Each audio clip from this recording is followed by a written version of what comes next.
Sa Frontline News Abroad, nakunan sa video ang pagligtas ng isang lalaki sa isang babae sa gitna ng baha sa Spain. Sa kuha po ng isang netizen sa Malaga sa Spain, makikitang bit-bit ng lalaki ang babae habang tumatawid sa hanggang tuhod na baha. Makikita rin ang lalaking hinahatak pabalik sa sidewalk ang isang basurahan na inanod na ng baha. Sa Valencia naman, sa Spain pa rin, nagkilos protesta ang dose-dosenang residente dahil sa umano'y kawalan ng aksyon ng lokal na pamahalaan.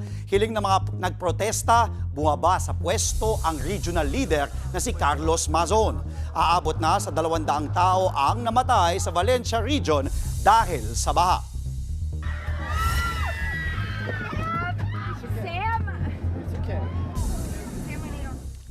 Napasigaw naman ang mga pasaherong sakay ng Scandinavian Airlines matapos makaranas ng turbulence habang lumilipad sa ibabaw ng North Atlantic. Nagsitalsikan din ang mga gamit ng mga pasahero dahil dito.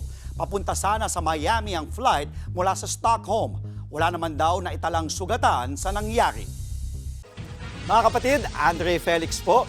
Iba na ang may alam at may pakialam sa panahon ngayon. Para sa tuloy-tuloy na balitaan sa Frontline kahit weekend, mag-follow at subscribe sa social media pages ng News 5.